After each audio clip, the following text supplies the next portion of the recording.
There have been so many great advances in science over the past 100 years. Everything from relativity and quantum mechanics to electronics, computing and space travel. But none of this progress would have been possible without the mathematization of science and the development of algebra. The term algebra can be traced back to the Arabic word al-Jabr, which has its roots in the title of a manuscript written around 820 during a time I refer to as the Golden Age of science. This was the period between the 9th and 14th centuries when scholars in the Islamic world first applied the principles of mathematics to science. I'm Jim Al-Khalili, a British professor of theoretical physics, but born in Baghdad. I'm going to look at how the mathematical underpinnings of science apply today and trace their roots back to this golden age.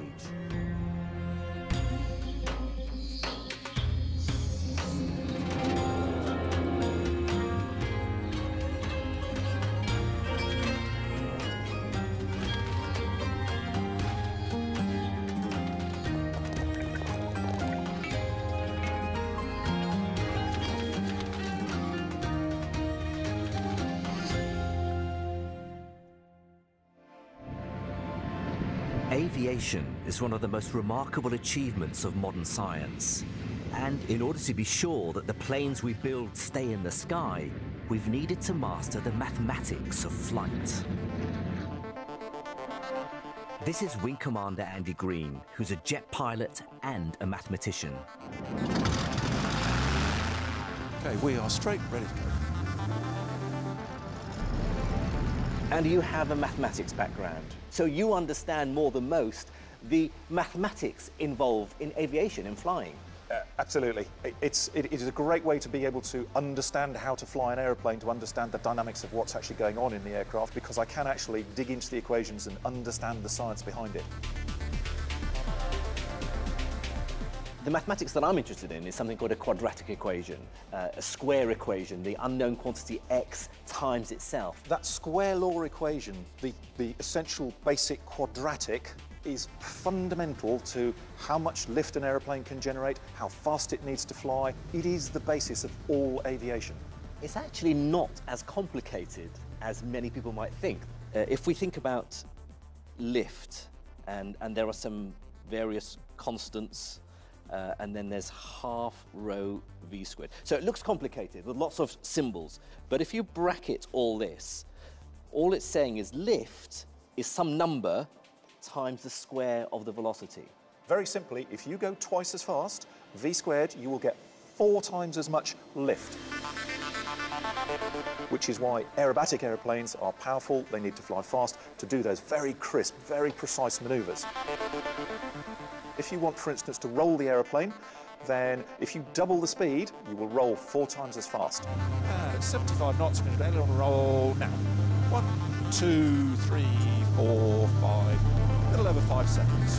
When Andy increases his speed v to twice as fast, because the lift depends on v squared, there's 4 times as much lift, so he can roll the plane 4 times as fast. So that's 150 knots, and rolling left now. Just over 1 second.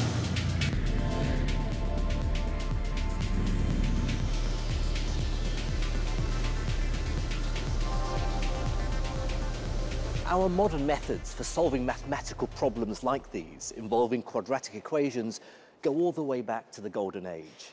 In fact, to the wonderfully titled book, Al-Kitab al-Mukhtasar fi Hisab al-Jabr wal-Muqabala, which translates as the compendious book on calculation by completion and balancing. It was written by the 9th century Persian mathematician Al-Khwārizmī. Now, Al-Khwārizmī wasn't the first man to solve quadratic equations. They go all the way back to antiquity. But he was certainly the first mathematician to provide the general method, the technique, the recipe for solving them, what we would today call the algorithm, a word derived from Al-Khwārizmī's Latinized name, algorithmus. He is also rightly regarded as being the father of the field of algebra. Even the term algebra comes from the word al-Jabr in the title of his book. What's most remarkable about this mathematical textbook, though, is not that it has any equations in it, because Al-Khwārizmī wrote his whole book in words alone.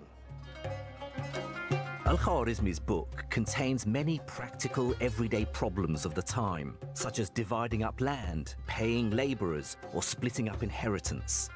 Businessmen and traders would have found the equations particularly helpful. Qatari businessman Ali Sultan al-Hajri grew up in the desert raising camels and still keeps a herd today. So Ali, these are beautiful camels. Thank you. How important are camels in Arabian and Bedouin culture? Well, camels are very important in the Bedouin culture for transportation, for milking, for meat. It's very important, yeah. And if I wanted to buy a camel, I mean, what sort of price would they fetch? Racing camels is very expensive, you know, run between 50,000 to several million riyals. Wow. Yes. The beauty camels is very expensive. You're talking about several millions, you know. It's not, this is jealous again. They're see? both jealous, yes, they want the attention. So it's very, very important, I mean, very expensive, around up to 20 million riyal, yeah, maybe more. A simple one is maybe 5,000, 2,000. I ask you this because I want to use the value of a camel to carry out a particular mathematical calculation. Wow. I want to give you a problem and show you the sort of thing that Al-Khwārizmī wrote about in his book of Algebra. I'm going to use the example of a man who dies owning just one camel, which of course has to be sold. Now, what if that camel fetched 80 dirhams? The man has a friend to whom he bequeaths a quarter of his money. He leaves a widow to whom he bequeaths 1/8, and he has 3 sons. How much does each son get? He would set up the algebraic equation where the unknown quantity, the thing, al-shay, is part of the equation. This is what we would call x in algebra today. So the way I would write it is 80 equals 80 divided by 4 plus 80 divided by 8 plus 3x. 3 sons, each receiving x. That's what we have to work out. Al-Khwārizmī worked through the algorithm, the recipe to work this out. So if I simplify this, I have 80 equals 20 plus 10 plus 3x. So 80 is 30 plus 3x. I take the 30 to the other side. 80 minus 30 equals 3x. 50 equals 3x. And so x is 50 over 3, which, if I'm correct, is 16 2/3 dirhams. This sort of algebraic equation was something very complicated for people at the time. Al-Khwārizmī showed the recipe for carrying out very important calculations that would have been used in everyday life. That's right, isn't it?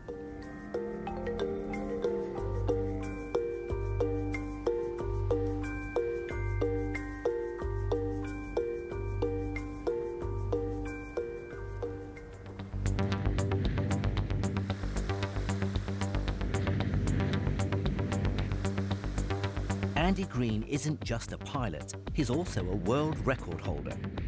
In 1997, he became the first and only driver to officially travel on land faster than the speed of sound. It is the longest standing record in history, and up till this point, nobody has broken it. That's about to change. We're building a new car to go a lot faster.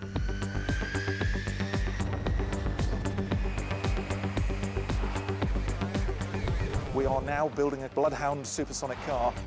It is going to be a car like no other. Bloodhound has been designed using the latest engineering techniques and complex computer modelling. To create such an advanced vehicle, the Bloodhound engineers have solved thousands of equations.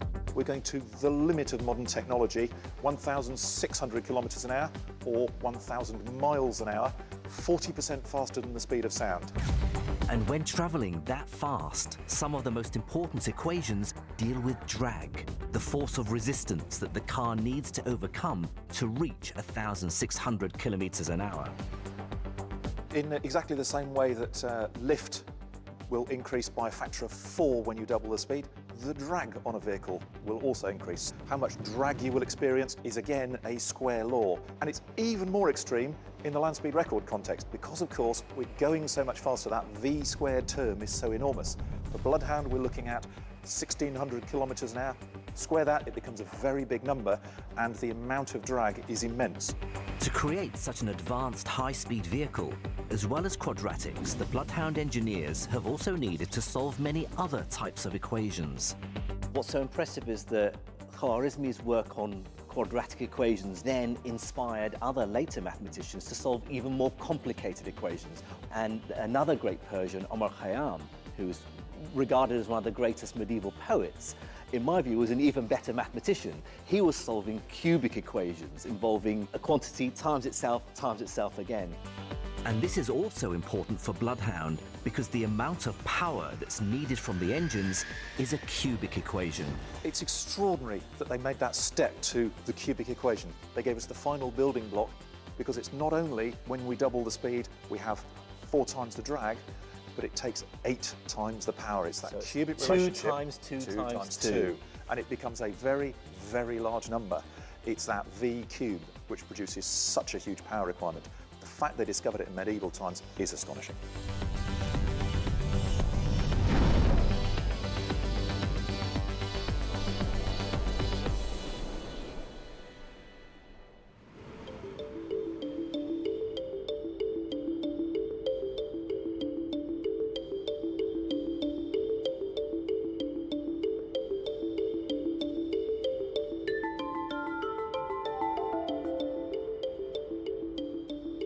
Al-Khwārizmī was just one of the many scholars who flourished in the 9th century. Although he was Persian, he spent his academic life in the city of Baghdad, which had become a renowned center of learning. During the 1st century after the birth of Islam, Muslim armies conquered vast swathes of the old world. They defeated the Persians and entered Iraq. In 762, the Abbasid caliphs established their capital in the newly founded city of Baghdad, from which they ruled over their great empire for the next 5 centuries. And it was in Baghdad that they established the famous Bayt al-Hikmah, or the House of Wisdom. Now, it's not known exactly where this was, or even if it was a single academy, but we do know that Baghdad quickly became the greatest center of knowledge of the medieval world. The Abbasid rulers were generous patrons, promoting knowledge and scholarship. At the Süleymaniye Library in Istanbul, I'm meeting Professor Ramazan Şeşen.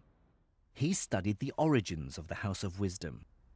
في عهد العباسيين ازدهرت العلوم في العالم الإسلامي وكان المنصور يشتغل نفسه بالعلوم مثل علم الفلك والطب والكلام وغيرها وبنى أيضا في قصر الخليفة مكتبة كبيرة اسمها بيت الحكمة واجتمع العلماء في هذه المكتبة وترجموا الكتب وألفوا. There were Zoroastrians, there were Christians, there were Jewish scholars. Although it was under the auspices of the Islamic Empire and being translated into Arabic, many of these scholars came from all sorts of religions, all working together in this one big movement. Translation was central to the early work of the House of Wisdom. Dr. Peter Starr has studied this translation movement extensively. I think the translations are very central to the flourishing of sciences in Islam. One finds that the entire corpus of Greek scientific literature finds its way into Arabic. So they were translating essentially from Greek? Mainly from Greek. But also other languages are important Persian. as well, from Persian, ultimately from Sanskrit. When did this start? So at the end of the 8th century, we find the translations really picking up. But this is the Abbasid Yes, period. It's above all the Abbasid period. The earliest translations tend to be in those subjects which will serve the empire most. Medicine, astronomy, philosophy, mathematics. Yeah. So without this remarkable translation movement that went on for 2 centuries, there wouldn't have been a golden age at all. I think that puts it very well.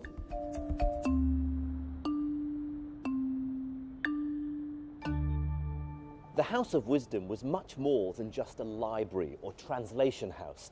This was the high point of Islamic civilization, an unrivaled center of scholarship and learning. Drawing on Greek, Persian and Indian texts, the scholars there amassed a vast collection of world knowledge and then built on it through their own discoveries.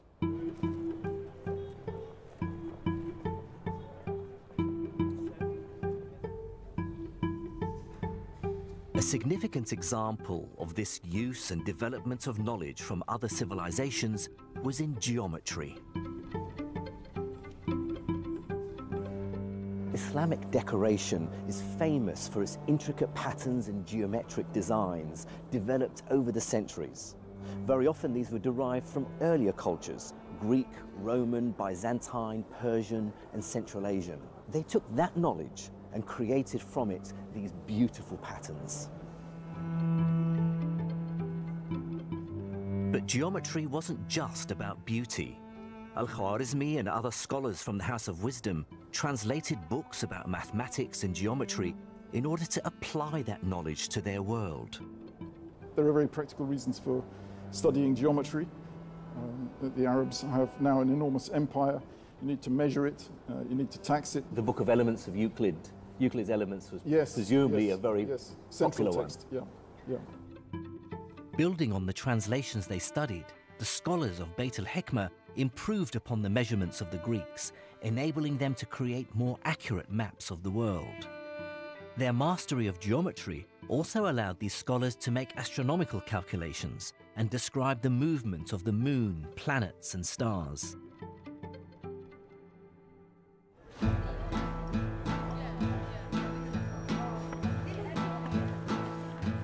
For shop owners and merchants, one of the most fundamental aspects of mathematics was simply how to write numbers down. In the Golden Age, there were several systems in use, including using Arabic letters for numbers, similar to Roman numerals. But Al-Khwārizmī advocated a different number system. The number system we use today, the decimal system, is called the Hindu Arabic numeral system. It's called Hindu because it comes originally from India. Arabic because it came via the Islamic world, and scholars in Baghdad, like Al-Khwārizmī, transmitted it first to the Islamic world and then to the rest of the world. Everywhere today we use this decimal system, 1 to 9 and the 0, and we forget how difficult it was before it existed. Shukran. So imagine if I wanted to add up my bill, but not using the decimal system, using Roman numerals instead. Let's see how awkward that would be. If I first write these numbers down using Hindu Arabic numerals, 42, 16, and 14. Now, I can add these up very easily. The 16 and 14 makes 30, plus the 42 is 72. How about in Roman numerals? 42 would be XLII. 16 is XVI. 14 is XIV. Right, I have to break this down now. How many? So XL is 40, so that's actually 4 X's.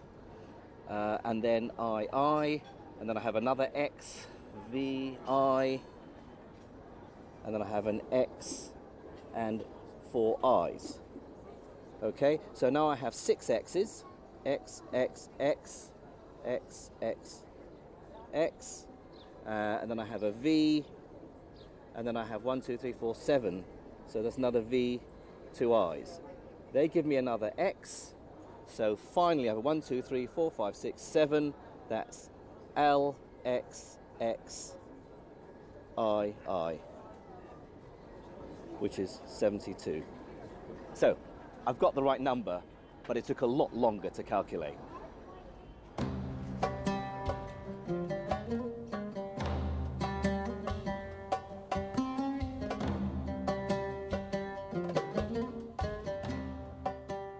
In the late 12th century, the Italian mathematician Fibonacci traveled the world and came across these numbers in the Islamic Empire.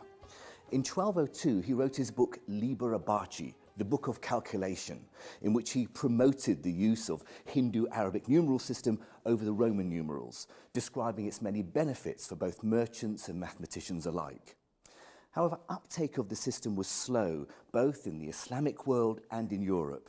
In Florence in 1299, they banned these numerals on the pretext that they were easier to falsify than Roman numerals.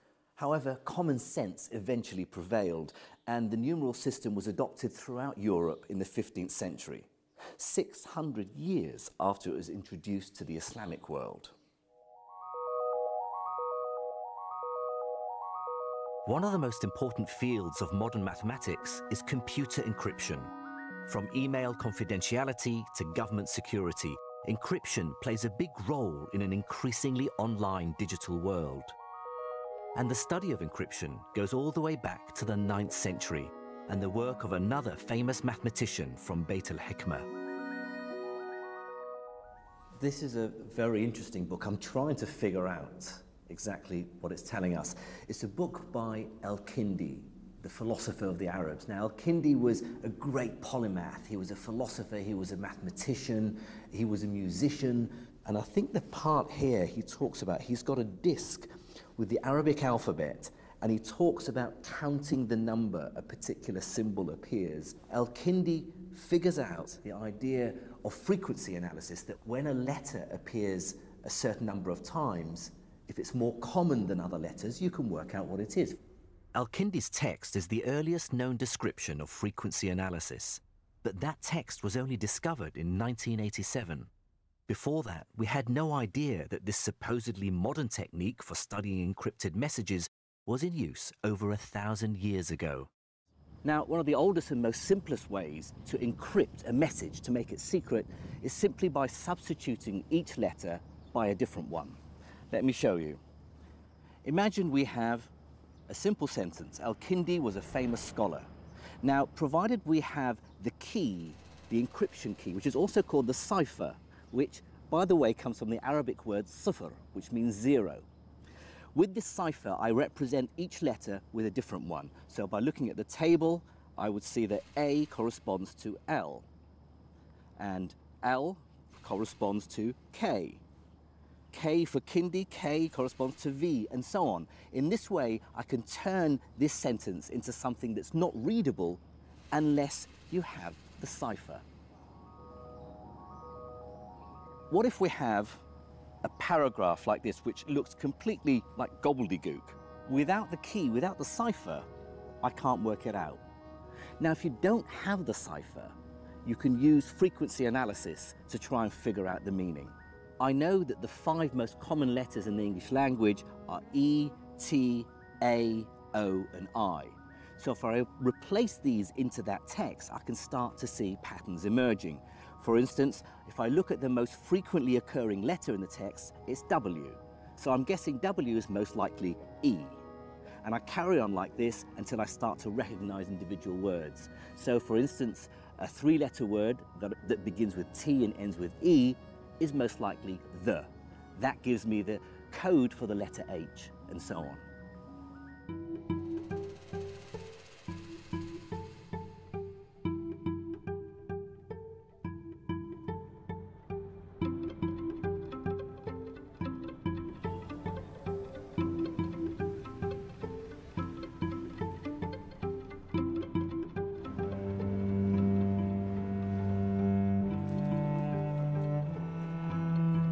Developments in mathematics weren't the only legacy of the Golden Age.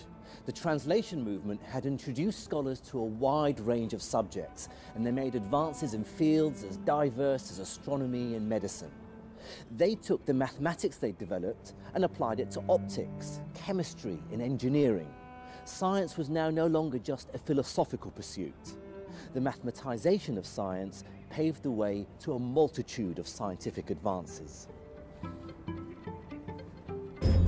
Next time, we look at state-of-the-art robotic engineering.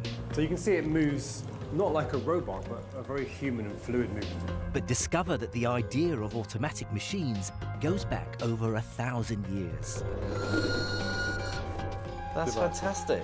In a sense, this is an early programmable machine. It is very much so. We find out about complex mechanisms, such as clocks, musical instruments, and water pumps. As the water moves the water wheel round, that's moving backwards and forwards. It's like a double piston.